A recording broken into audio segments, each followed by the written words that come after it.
Halo Sobat Antara, kembali lagi di Podcast Antara. Kali ini Podcast Antara kedatangan sosok yang sangat menarik bagi saya, yang penggemar film yang kalau teman-teman tahu Roket yang cus. Nah, ini salah satu project manajernya yang kemarin sempat viral bahwa ternyata Indonesia sekarang memiliki salah satu satelit Asia yang memiliki multifungsi terbesar di Asia, dan ternyata ada peran di sini ketika proses peluncurannya melalui roket Falcon 9. Di sini sudah duduk Mbak Nia. Halo, Mas Afud. Jangan tegang-tegang gitu, Mbak. Aku takutnya ntar roketnya balik lagi.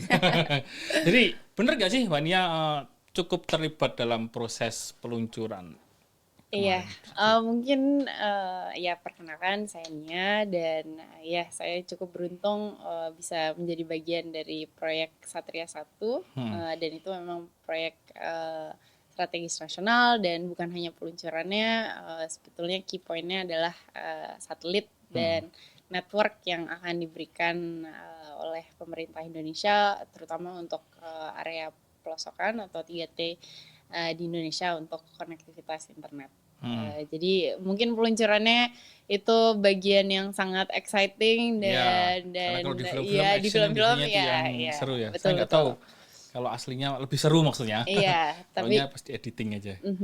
Tapi sebelum kita jauh membahas mengenai satelit atau prosesnya itu sendiri nih, Nia kan profesi ini sebenarnya kayak melekat sangat laki ya ketika manly bahwa wah project manager peluncuran, bahwa engineering dunia dan teknik seperti itu tuh sangat manly itu. Kenapa Nia tertarik?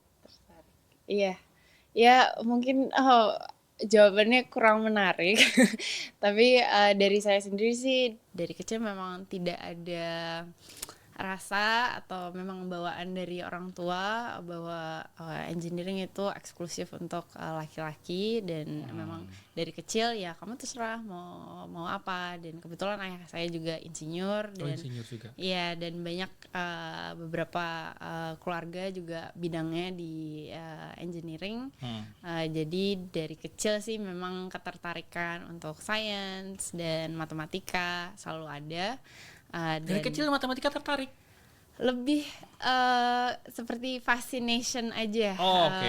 Jadi kalau misalkan saya nanya ayah saya, papa kenapa langit biru? Nah, papa bisa jelasin, oh oke, karena apa Gelombang namanya? cahaya biru tuh Iya lebih panjang. itu. Aku ngerti dikit loh. Iya. Jadi nggak Nah malu itu nih. itu dia.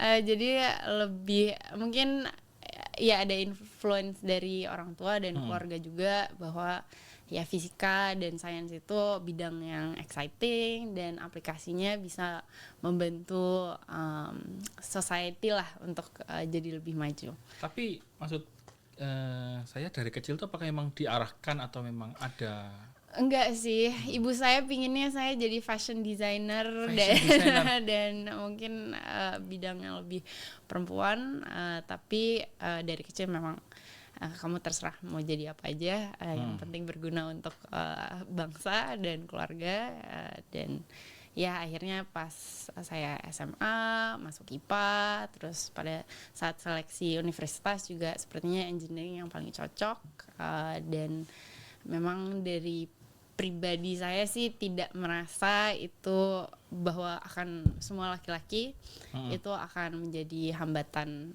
untuk saya. gender bukan Iya. hal gitu ya. Tapi ketika berarti titik turning point-nya itu ketika SMA ya. Maksudnya ketika masuk IPA terus kemudian ternyata ada dunia mungkin mengenal fisika atau lebih dalam lagi di situ baru tertarik ke dunia hal teknik yang Iya. itu atau seperti apa? Sepertinya lebih opsi natural saja sih, karena memang sudah tertarik dengan IPA dan di mata kuliah ya jurusan teknik yang memang selaras lah dengan apa yang Terus saya ngambil tertarik. jurusannya kuliahnya Iya, di luar. di luar. Jurusan? Ya, jurusan judulnya sih Aerospace Engineering, tapi dalam bahasa Indonesia Teknik Dirgantara atau Antariksa juga. Kalau saya kuliah di situ kayaknya lulus duluan. Iya. Nggak kuat soalnya. Karena mungkin dunianya kan mungkin sangat teknik sekali ya. Nah, kemudian bagaimana ceritanya Nia bisa terlibat dalam proses peluncuran dan proyek satelit khususnya? Iya, kebetulan PSN, perusahaan saya Pacific Satelit Nusantara, memang bergerak di bidang space based service atau service telekomunikasi yang berbasis satelit. Jadi memang grup satelitnya, engineering satelit ada di dalam perusahaan, dan saya masuk ke dalam divisi itu. Lalu pada saat saya masuk, ada proyek satelit yang berjalan, dan saya juga mengambil role systems engineering untuk memonitor manufacturing proses satelit Nusantara 1. Dan sekitar 2018-2019 ada tender internasional untuk proyek Satria 1 yang diselenggarakan oleh Baktikominfo, dan disitulah saya mulai mengawal proyek ini. Dari awal tender sampai sekarang sudah meluncur, dan tentunya kami sedang menunggu sampai awalnya operasi yang diharapkan akhir tahun ini. Terus ruang lingkupnya Nia sendiri sebagai project manager itu gimana sih? Iya, project manager cukup menarik sih menurut saya ya, karena ini bidang pekerjaan saya. Karena banyak unsur teknis dan juga non teknis. Tentunya karena background saya teknis, dan saya harus memanage decision making yang sangat teknis, tapi tentu saja keputusan seperti apa yang menurutnya itu challenge-nya atau susahnya gitu? Iya, sebetulnya karena satelit cukup kompleks dan bidang expertnya tuh banyak sekali. Apa aja contohnya? Iya, contohnya di sistem satelit ada sistem propulsionnya, ada sistem thermalnya, karena di luar angkasa itu bisa dingin sekali, panas sekali. Terus ada sistem komunikasinya dan sebagainya. Jadi ada beberapa level expertise lah. Dan kalau manajemen saya bilang untuk engineering itu seperti kita bisa jadi spesialis atau kita bisa jadi generalis yang kayak mondar-mandir. Dan mungkin project manager itu lebih di horizontal, jadi mengetahui sedikit tentang semuanya, tapi akan depend oleh expert dan spesialis yang memang ya bidangnya di thermal subsystem atau subsystem propulsion. Ada tantangan yang menurutnya paling menarik nggak selama mungkin mengambil keputusan atau yang berkaitan khususnya dengan peluncuran satelit ini? Iya, mungkin menyambung tentang mengambil keputusan, ya tentunya untuk proses manufacturing satelit, karena setelah diluncurkan tidak bisa diperbaiki lagi, jadi banyak keputusan, mungkin ada kita sebutnya non compliance, apakah salah pasang baut atau harusnya pakai bracket A tapi yang dipasang bracket B, dan ini sedetail itu ya? Iya, sedetail itu, dan kita harus mengambil keputusan apakah kita terima ini resikonya cukup rendah atau kita tidak bisa terima dan kita mau ada replacement equipment atau di retest ulang. Dan mungkin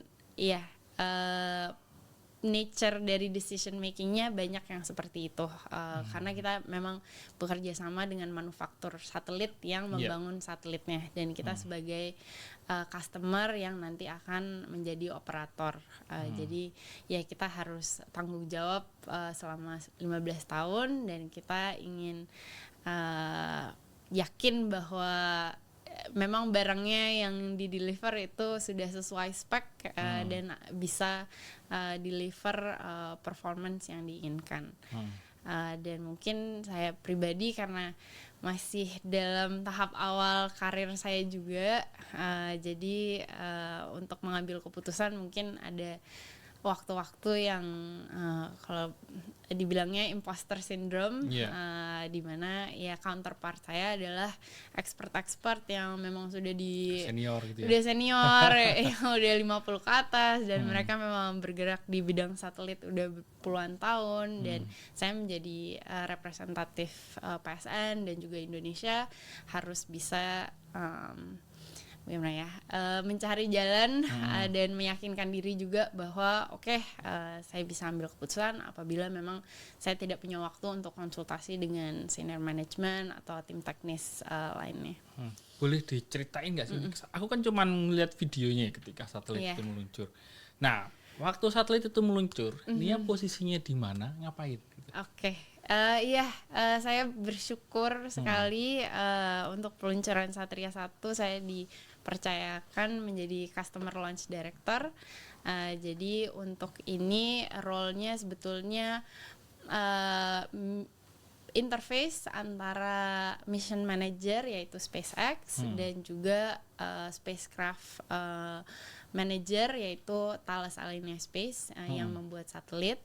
Jadi pada saat peluncuran memang go no go-nya ada berada di saya dan juga tim Thales bahwa satelit sudah siap meluncur, dan saya yang akan informasi kepada SpaceX kita akan meluncur. Jadi deg-degannya lumayan. Iya, verbal. Kita ada kontrol panel untuk komunikasi satu untuk, sama lain. Antar ininya ya, divisinya. Jadi berarti benar-benar menyaksikan langsung ya, maksudnya ketika sebetulnya tidak, karena kita di namanya Launch Control Center. Malah saya nggak lihat peluncuran untuk teman-teman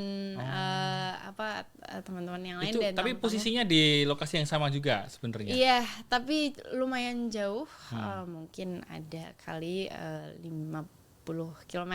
Jadi jadi pas lihat peluncuran roketnya udah kecil sekali dan hanya kelihatan apinya. Asapnya aja ya. Iya.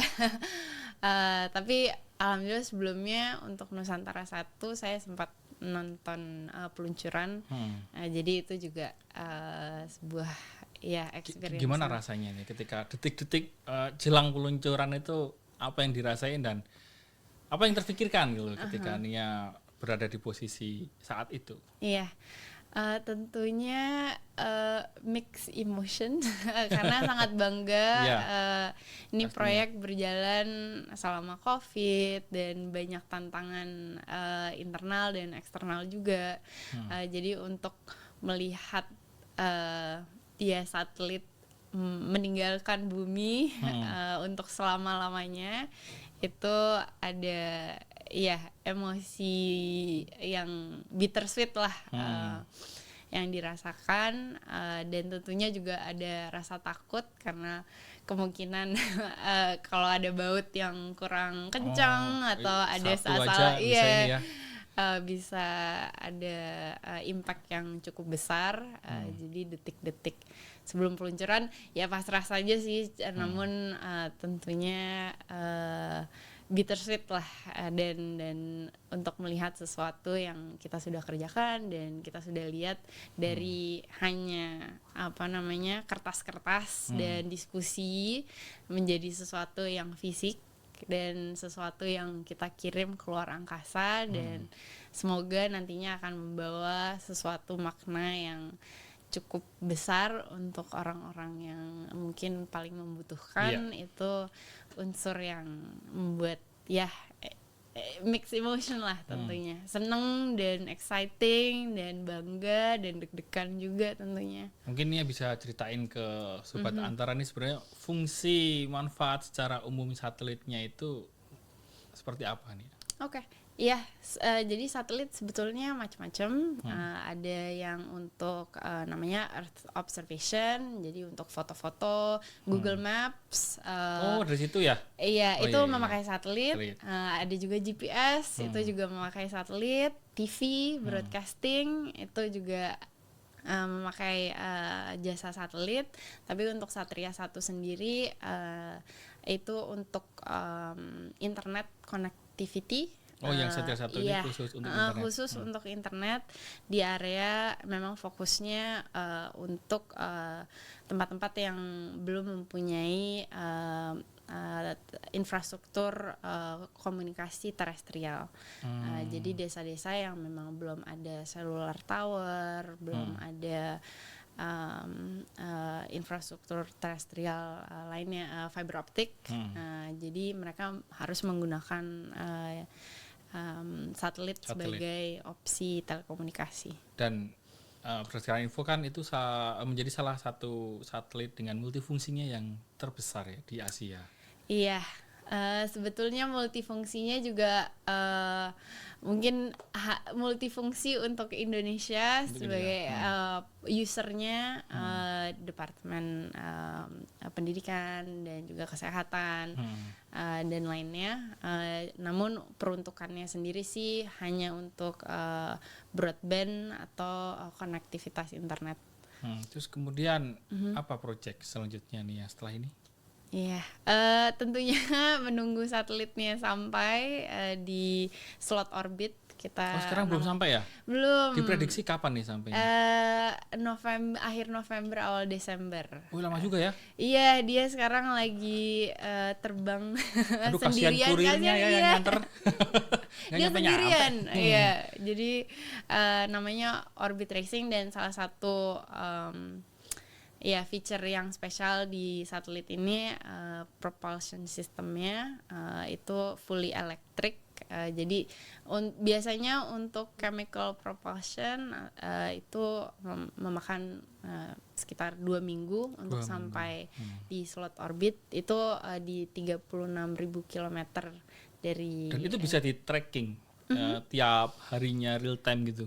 Iya, tiap hari sekarang 4 jam kita bisa mendengar dari satelitnya, ya. Jadi satelitnya akan mengirim, oke, saya ada di sini, saya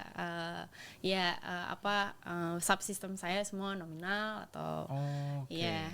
Tapi nanti pada saat sudah sampai di slot orbit akhir, kita akan bisa komunikasi real time 24 jam 7 hari. Ya. Oh, berarti prosesnya sampai di orbit itu ini misalnya cukup lama juga ya? Berapa? Cukup lama, iya. Dan ini teknologi baru. Mungkin dari beberapa tahun yang terakhir ini, di mana fully electric propulsion menjadi sesuatu yang sedang dikembangkan oleh semua manufaktur satelit. Karena trade-off-nya dia lebih enteng dan contohnya untuk satelit dengan kimia itu mereka bisa sampai 7 ton. Sedangkan untuk electric propulsion untuk Satria sendiri 4,5 ton. Dan itu memungkinkan untuk memberikan kapasitas yang lebih banyak. Jadi kita busnya lebih efisien, jadi kursinya bisa lebih banyak versus busnya kecil dan kursinya lebih sedikit. Ya kurang lebih analoginya seperti itu. Iya. Terus berarti sambil menunggu sampai bulan November itu niat terus memantau perkembangannya. Nah, sudah terfikirkankah akan next step itu Nia ingin apa proyeknya nih yang sudah terlintas itu? Misalnya nanti November itu udah sampai gitu. Iya, banyak PR yang masih ada dan tentu saja sekarang antariksa dan space movies seperti Marvel lagi hype-nya cukup besar. Jadi saya rasa ketertarikan untuk teknologi dan aplikasi antariksa itu cukup bisa berkaitan dengan dunia movie juga. Ya ini inspirasi aja. Aku pikir Nia emang pengen. Enggak. Belum. Tapi aplikasi satelit untuk berbagai macam usage seperti Internet of Things, terus Earth observation yang tadi saya sampaikan. Mungkin PSN akan lebih coba berkembang di bidang aplikasi yang lainnya. Oke, lebih ke nilai fungsinya ya dari beberapa hal yang bisa diaplikasikan Iya, di dan pendidikan. mencoba tipe satelit yang berbeda dari yang biasanya kita pakai, yaitu satelit geostasioner. Jadi Kan Nia banyak menyerap ilmu nih ketika mungkin belajar ya di luar negeri dan pasti banyak juga bertemu dengan teman-teman atau ilmuwan yang jago-jago lah di sana. Iya. Bagaimana sih perkembangan Indonesia sendiri dibandingkan dengan negara-negara lain yang mungkin juga memiliki kemampuannya itu yang Iya. setara lah dengan kita gitu. Iya, Indonesia cukup spesial karena kita arkipelago, jadi memang untuk membangun infrastruktur telekomunikasi terestrial tuh sangat sulit karena kita harus deploy kabel-kabel di bawah laut dan sebagainya. Jadi satelit memang menjadi solusi telekomunikasi yang cukup robust lah untuk Indonesia, dan maka itu banyak manufaktur satelit yang melihat Indonesia sebagai market yang penting. Dan saya harapkan juga dalam 10-15 tahun ke depan Indonesia juga bisa membangun capability untuk manufaktur satelit juga, mungkin mungkin satelit kecil dimulai dari satelit yang kita sebutnya nano satellite. Namun ya harapan saya sih Indonesia bisa mulai membangun human capital agar bisa memproduksi dan menjadi lebih dari sistem integrator dan operator satelit. Kalau dari Nia sendiri, apa yang bisa istilahnya disampaikan ketika Indonesia memiliki loh kemampuan, mungkin bahan bakunya atau sumber daya manusianya untuk bisa menciptakan manufacture seperti yang diungkapkan Nia tadi. Apa langkah-langkah yang baiknya itu harus segera kita mulai nih sebelum nantinya kita menuju ke aplikasi yang lebih nyata gitu. Iya, tentunya harus dimulai dari sistem pendidikan. Saya rasa Indonesia masih banyak peluang untuk improvement di bidang pendidikan, teknik juga, dan di mana critical thinking dan quality assurance. Jadi kalau untuk satelit, karena kita setelah peluncuran kita tidak akan lihat, kita tidak akan bisa perbaiki. Jadi quality itu sangat amat penting. Dan itu mungkin yang saya harapkan ke depannya kita bisa lebih embrace dan fokus bahwa kita harus kerjakan apapun kerjaan kita dengan kualitas yang terbaik yang kita bisa berikan, dan juga kita mempunyai sistem let's say monitoring kualitas agar kita bisa memang membangun ekosistem manufacturing yang baik dan berkelas dunia. Kalau Nia melihat dari proses pendidikannya sendiri ketika masih belajar nih, apa yang bisa dicontek nih, istilahnya sistemnya ya, kita masuk sistemnya di sini yang mungkin ilmu aerospace ini ketika diaplikasikan di Indonesia untuk mencari bibit-bibit Nia selanjutnya ini yang bisa memunculkan potensi-potensi itu kira-kira. Dari segi pendidikan ya. Iya. Mungkin karena saya juga bersyukur mempunyai kesempatan untuk kuliah di luar dan sekolah di luar, yang saya lihat di luar fokus terhadap critical thinking dan untuk bisa menulis dan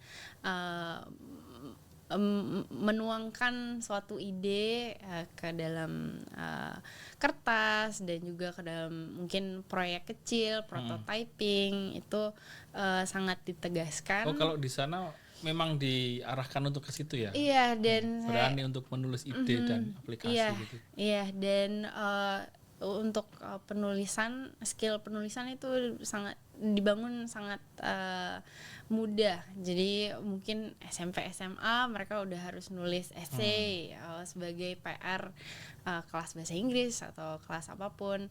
Jadi mereka, dan saya rasa itu penting karena untuk menulis kita harus bisa menata thought proses kita dan apa sih intention yang ingin kita sampaikan terhadap yang pembaca, dan itu salah satu skill set yang saya rasa masih bisa kita bangun, dan itu akan membangun ya sense critical thinking. Dan untuk engineering sendiri sebetulnya itu problem solving skill. Jadi, mau aerospace, electrical atau apapun, itu skill set yang dibangun adalah problem solving.